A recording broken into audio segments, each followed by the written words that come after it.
Bonjour Marie. Qu'est-ce que tu fais? T'es en train de ramasser des pommes? Eh ouais, la récolte 2018 est exceptionnelle.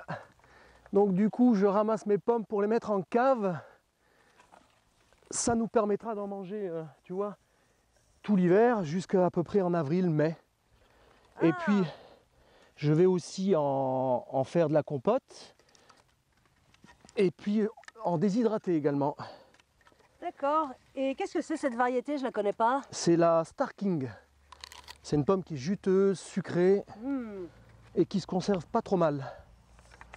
Eh ben, tu sais, je vais procéder à un atelier de déshydratation si tu veux m'aider. Oui, je te suis. Allez, on est parti.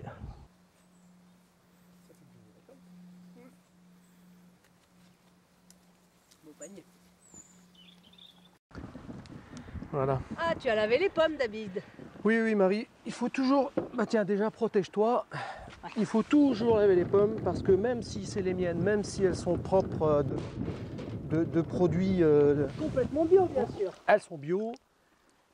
Il peut toujours y avoir des, tu sais, des chiures d'oiseaux. Bah oui. Tiens, je vais te montrer Les pommes déshydratées. J'ai un exemple là. Tu vois? Donc il faut quand même les, les laver. Ouais, la pomme déshydratée au guano, c'est pas bien bon. Hein. Non, pas terrible. Non.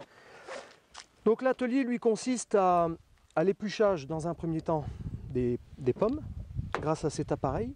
Alors comment ça s'appelle ça? Ben, c'est un épluche-pomme tout bêtement. Tu trouves ça, tu trouves ça dans toutes les bonnes jardineries. C'est très simple d'utilisation. La pomme, donc tu l'embroches sur l'appareil. Ouais. Voilà. Et puis Tu ici, l'empales. voilà, tu tournes la manivelle ici, tu as un couteau qui te l'épluche.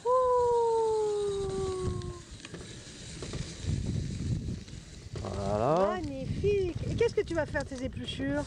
Alors surtout pas les jeter, enfin nous on les jette pas puisqu'on les fait sécher et on les consomme en tisane. Ah, tu les mets sur une autre clayette alors? Voilà, on va faire 2 clayettes. Ensuite, donc tu vois, ta pomme elle a été, été découpée ça t'a fait une spirale magnifique. Spirale. Alors toi ton job, si tu veux bien me filer la main, ça va être de les, comme ça tu vois, d'en faire des tronçons. Des belles rondelles. Des rondelles. Je te laisse. Toutes magnifiques. Je te laisse faire. Et à l'issue, on mettra ça dans le déshydrateur. Voilà, ça, hop, on garde pour les tisanes. C'est sympa. Ah oui, ça va faire comme le rooibos avec, voilà. avec des couleurs un peu marquées, des rouges. Donc tu vois, c'est simple d'utilisation. C'est surtout rapide. Ah ouais, c'est vite vu, hein. Et puis en une action, eh ben, elle épluche, elle est vide et elle me fait des spirales. Magnifique.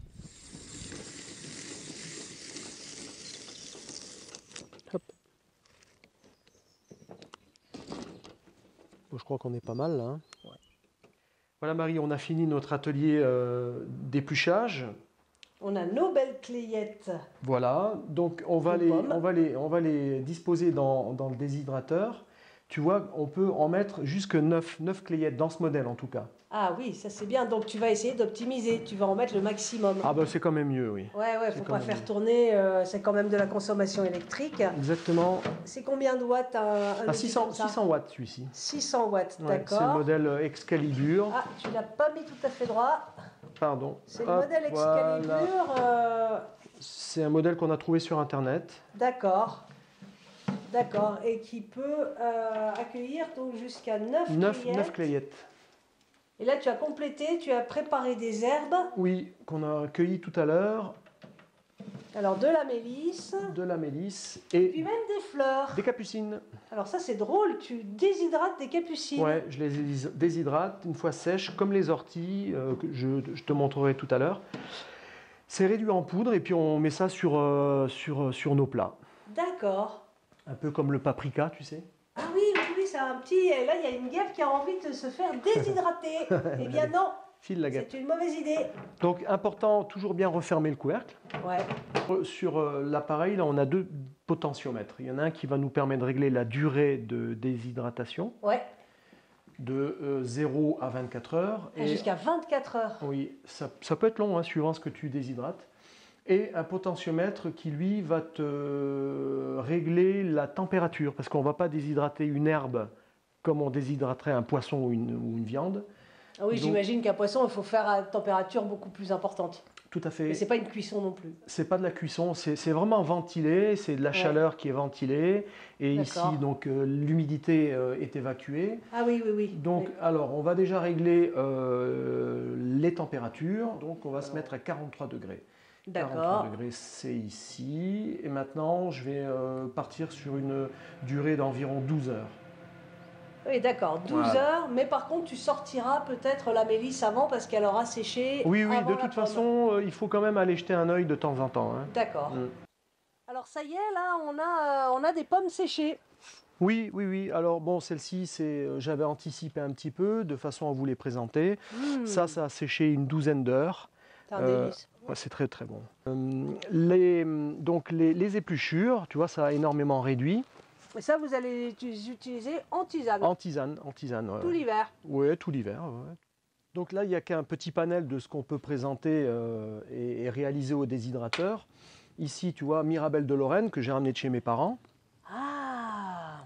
Alors ça, c'est mieux qu'un bonbon. Tu vois, on emporte ça un peu partout. Oh, quel arôme! On ressent toute la Mirabelle. Tu vois, les jolies tomates du jardin, il y en a quand même beaucoup cette année. Alors, je les déshydrate et j'en fais des tomates à l'huile. De l'huile d'olive. L'huile d'olive, évidemment. Quelques herbes. Quelques herbes, un peu d'ail. Ah oui. Voilà. Également, champignons des bois, en l'occurrence des cèpes. Ah! On a l'impression d'être en forêt. Donc ça, c'est pareil, on en met un peu partout. Avec un petit rôti de veau. Exactement, dans une sauce. Et donc là, des orties qu'on récolte au printemps, tu sais, quand ils ont toutes leurs propriétés au maximal. Et que vous réduisez en poudre. On les sèche et on les réduit en poudre. Voilà, ça apporte quand même pas mal de vertus à nos plats, salades, potages. Ah d'accord, vous en mettez, vous faites une sorte de sel aussi, un sel à l'ortie? Oui, oui, tout à fait. Ouais, c'est plein de protéines en fait. Et je sais que les gens au Moyen-Âge, quand on était à la période sortie d'hiver, à la sortie d'hiver, que les récoltes n'étaient pas encore là, ils consommaient les orties parce que ça leur permet de ne pas mourir de faim. Jusque finalement, il y a peu de temps. Hein. Ouais. Et donc tous ces aliments, ils ont des vertus incroyables. On en parlait d'ailleurs dans le numéro 207 des 4 saisons, avec un article consacré à la déshydratation, qui disait que l'intérêt, c'est une cuisson très douce, entre 40 et 50 degrés, et qui conserve toutes les vitamines. Tout le vivant des fruits et des légumes. D'accord, donc on a une alimentation vivante, saine, et qui reste vraiment délicieuse.